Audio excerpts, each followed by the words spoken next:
For much more about this important and, we think, underreported story, we are joined tonight by Irene Khan. Born in Bangladesh, she is the first woman, the first Asian, the first Muslim to hold the title of Secretary General of Amnesty International. She also spent more than 20 years with the United Nations High Commissioner for Refugees. Welcome. Thank you. Let's start with a big picture question, which is essentially, how severe is the refugee problem around the world, and where is that problem greatest? There are some 40 million people who are uprooted from their homes. Some are trapped in their own countries, some cross borders. About 16 million people cross borders fleeing persecution. It's a big problem. And where are they coming from? They're coming from countries where there is war, there is oppression. They are fleeing very, very desperate situations in Africa, in parts of Asia, and in Latin America, in Colombia, for instance. Is there any one place where this problem is really standing out? Well, if you look at Afghanistan, that's been producing refugees now for several decades. Somalia, the Horn of Africa, is another desperate situation, as is, of course, Sudan, Darfur. So these and Iraq, these are the kinds of places from which people are fleeing. And why do people flee? I understand you want to flee a war, but in other places, are they fleeing because they want a better life?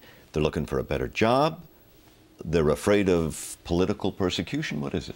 Well, most of the time, what people are looking for is just plain safety. They want to be in a place where they're secure, where their family, their children are safe. That's their first consideration. And that's why they walk miles. You know, I was in Darfur a few years ago, and I then found that many people had walked 60 days through desert to get to a safe place in eastern Chad, which is as poor as Darfur. And what they were looking for is safety from being attacked, from being killed, a place to stay, a shelter over their heads, a bit of food to eat. That's what they look for first. Then, of course, they begin to think, when they're trapped in refugee camps, then they begin to think, what's next? I think many people in this country, we think automatically that people flee, they want a better job, they want better pay. It's all about financial security. You're just saying it's something much more basic.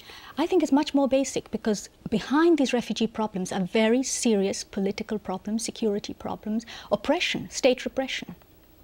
Well, we started this segment by showing this report of those Sri Lankans trying to get into Australia. And Australia seemed to tip off the Indonesian authorities. Why is Australia so concerned? Australia is reacting out of fear. And this is not the first time it's happened. It happened in Australia in 2000, 2001, where they had a few hundred Iraqi asylum seekers at that time coming. Countries like Australia are located in regions of the world which are unstable, insecure, and they're afraid that they'll be swamped with refugees. But you know, harsh responses don't work. When people are desperate, they will take whatever means is available to escape to a place of safety. The real issue is, how do you solve the root causes, the reasons why people are fleeing? You've got less than 20 seconds. How do we solve that? How do well, we in the case of this? Sri Lanka, there are 250,000 people trapped in camps. Those people have to be helped to go home, to begin to rebuild their lives again. Then they won't take boats and get out to Australia. Irene Khan, I apologize that time is so short for such a major issue, but thank you. Thank you.